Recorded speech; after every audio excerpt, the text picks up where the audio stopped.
Gary Graves, retiring after 29 years, 12 years covering the Cardinals and that other school down the road, right? Congratulations. Appreciate all you've done. I'm proud of our guys. It was a heck of a win. Obviously, Carolina is extremely talented, as good of a downhill transition attacking team as there is in America, maybe the best. We really had to be on transition defense and block out. Those are two things that we really harped on. And I thought our guys were really good in that regard. It was probably our best defensive effort of the year. Terrence Edwards, who's been phenomenal for us scoring the ball. I didn't even know that he was 2 for 12 from the field and only had 7 points because his defensive performance, his defensive effort was outstanding. He wasn't the only guy that guarded number 4, but he guarded him the majority of the time, and he's a terrific player, as we all know. Very decorated, All-American, and I thought Pat did a phenomenal job on him. Obviously, Chucky was amazing. 27, 7, and 2 is an elite performance. Thought James Scott was great toward the end of the game, closing the game with a block, a big rebound, and a dunk. Chucky and Noah were a little banged up the last couple days. Katie Kresnick, who's our sports medicine trainer, doesn't get enough credit, but she is phenomenal. She came with us from Charleston, and the job that she did the last couple days around the clock, getting those guys ready to play, was huge. So great atmosphere.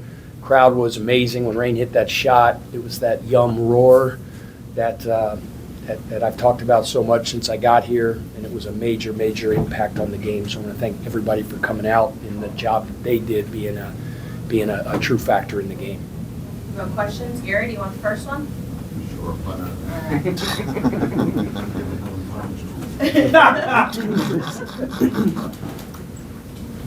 Coach, obviously the turning point, you get 2, you're up by 1, you get 2 defensive turnovers, and finally get Chucky at the line, and then you mentioned Scott with the dunk, and then the monster block at the other end. When you're in a situation like that, what do you kind of tell them to just kind of keep their heads in the game and stay focused on that, and with Chucky being disruptive down the stretch? Yeah, closing out games, we call the last 8 minutes of the game winning time. And, shortly before that, I think at the 11, 12-minute mark, a lot of things were going wrong. We missed 2 front ends of the bonus. We missed a layup at a wide-open 3 that didn't go in. We just the energy kind of came out of the building a little bit. The guys walked toward the huddle with their daubers down a little bit. But they responded. They rallied, and I thought they were terrific down the stretch. You mentioned, to beat a really good team, you have to close out the game with stops and rebounds, and that's what we were able to do. The guys just dug in. Some terrific defensive possessions toward the end, even at when it was still, the game was still, in the balance. They ran a couple sets down and our guys were like suffocating on defense. So it's a really good team. Hubert's a phenomenal coach. They're a bear to prepare for. And they're as talented as anybody in the country. And we're fortunate to get a win, and I'm proud of our guys. Davis missed his first 4 shots, didn't have a field goal for the first 15 minutes. Did you decide to go with Edwards because of his length or just his overall defensive ability? Yeah, that's a good point. One thing that we wanted to do is try to have a guy with a little bit more size and length on him. And Terrence really accepted that challenge. He was excited about it. Coach Kloman, who's our defensive coordinator, and who does an outstanding job. My staff doesn't get enough credit either. I'm always the one up here after a big win, and everybody's asking me questions. Those guys are terrific.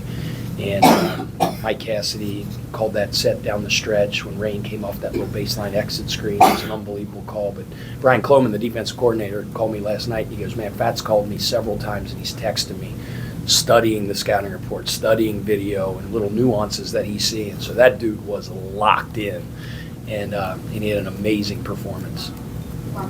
Coach, you don't normally talk about recruiting in a postgame, but you did get an announced commitment during the game with Mikel Brown. What went into the decision to do this today, and then what was the recruitment like with Mikel? Man, what a cool thing. That was unbelievable. And then the reception, the roar, the crowd, the way they responded when he made his announcement. I had goosebumps. My heart was beating fast. It was really, really cool. When I'm in the timeout, I'm sitting there and I'm trying to act like I'm really locked in the timeout. I'm kind of peeking up at the video and stuff like that. It was really cool. Mikel's family is amazing. His mom and dad, his little sister and his brother, are just amazing people. He's a high-character young man. Obviously, he's uber talented. And we're really, really fortunate and lucky and excited to have him in a Louisville basketball uniform. You mentioned the shot by Rain and being a play call, which I thought it was, and wondered how that materialized, maybe in the huddle or wherever you called it. And, Chucky kind of slowed it down, had the ball in his hands a little bit. It was like a shallow but journey at that point. It was a big shot. Yeah, that's why I give Mike a lot of credit for that call, because we kind of ham and egg it a little bit on the sideline in terms of calling sets and, ATOs and things like that. Well, we were running a certain action where we were kind of, we were running a middle pick and roll with like back screens with our shooter with Rain Smith in the middle. And then we ran a similar action that looks very similar, but instead of him stepping up and setting a back screen, he ran off of a baseline screen. And it was just kind of like a good little change of pace. They weren't kind of ready for it. And Rain, found a little ray of light. Chucky found him, and it was a big shot. Coach, you got to hit it on in your opening statement. It's not a sequence. Talking about crucial that was. Was James in here before? Was No. James the one in here? No, he went to radio to talk to Does he come in here? No. Who came in here? Chucky and. Okay, I was just gonna say, because James he's a treat, man. Like he would rather get 6 root canals than come up here and stand in front of this microphone and talk about That's why he's not coming in. We gotta work on that. If you want him to come in here, he's gonna come in here. We're gonna work on it. But just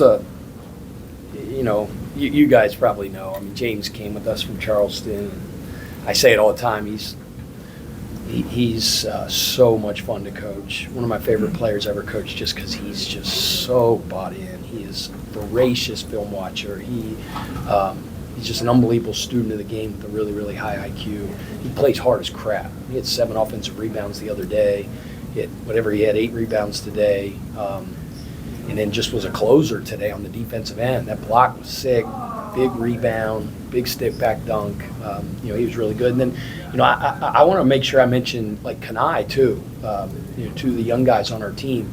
Kanai made a big 3, brought a bunch of energy, gave us some great defensive stops. And I'm gonna tell you, he was so vocal on the sideline and in the huddles. Like when I would come in the huddles, the veteran guys are always talking, and he's in the back barking and encouraging guys. And he was really big from a leadership standpoint today too. Yeah, you had 4 guys finish with 4 fouls. Can you speak to just how big it is for them to finish the game and not foul out while they're still playing tight defense? Yeah. In a game that was really close. It's just so Javon had 4 fouls. I trust Javon with my life, my children. He's Rain Smith, same thing. Like I forget who else had 4. Who else had 4? Kanai and Chucky. Kanai had 4 and Chucky. I mean, Kanai's a freshman, so maybe a little bit more like that. But those guys, they know.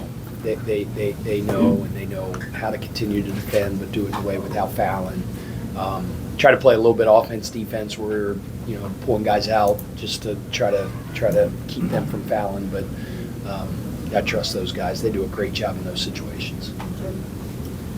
And during the season, you're uber focused on the next game and the next thing. But big picture-wise, you talked about the revival in the preseason. How big is today a step towards getting the commitment and pulling off a victory? Yeah, gosh, I try. I try to stay so locked in on the here and now and the present, but can't help but get above the trees for a second, and it makes you smile a little bit, and you feel it coming. Beating Carolina on your home floor, the atmosphere we had today, the energy in the gym, Mikel's announcement, it was great. You're exactly right. But man, I'm not effective as a professional, as a head coach, if I if I dwell on those things too much. So we'll enjoy it for about the next 15, 20 minutes, and then we'll turn the page, move to the next thing. But it was a really cool night.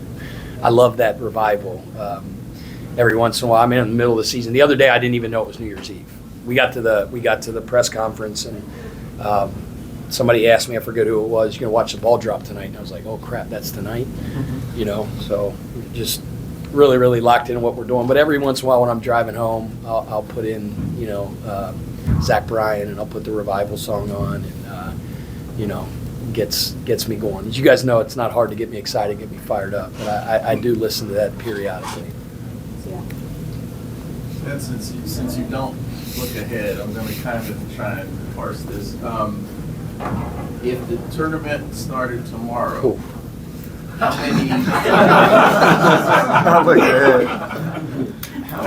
many check marks would you say this team has in terms of being what you feel like is a tournament? We were really good tonight. We were really good. Guys they're always unbelievable in preparation. There's never a day where these guys aren't locked in, ever. And, we didn't play well the other night, and that was a credit to EKU. We had a long film session. We really locked in on the second half possessions. There was a collective buy-in, leaning forward to we got to change things defensively. There was too many mishaps, too many mistakes, and I really didn't have to do a lot of the talking. They saw it in the film session, and we just went to a whole other level. So where we are in the today and the now in this game, it was as good of a defensive performance as we've had all year long. I can't do it. I can't. I think we're a really, really good team. Let's just say that. Coach, if you could just kind of talk about, especially early, the interior passing, half-court execution was excellent. So even though we weren't necessarily knocking out a bunch of long shots, didn't slow down your offense. Can you just talk about the passing and the game plan? Yeah, I thought our guards did a really good job attacking off pick and rolls early on, kind of getting into the guts of the defense, keeping their poise, probing, allowed James to get loose a couple times on rolls for dunks. When they helped on the roll, we made the right read, kicked it out, got really good open looks. Our guys just played really sound. The other day we had 7 assists, 12 turnovers, I think, against EKU. Didn't play clean. I thought we played really clean tonight. The three-point shooting wasn't anything to brag about, but I guess you come off of missing 6 in a row, make 2 of the final 3. How do you talk to a guy like Rain or Chucky or whatever to just say, keep shooting and keep them encouraged? 100%. If we're generating what we call big advantage shots, right, in range, in rhythm, I sleep like a baby. I stand over there and I'm not going to get angst and, man, why didn't it go? Nope. We're hunting great all the time. That's what we say, hunt great, hunt great. Great shots are getting to the free throw line, clean shots at the rim and generating rhythm threes. So if we're hunting great and we're generating great, sometimes it goes in, sometimes it doesn't. But, we just pour confidence into those guys, knock it down. Coach, kind of going back to the revival and where we were 1 year ago, it's no secret where this program came from. 8 wins a year ago. You already have your 9th. You look forward to a full year here now.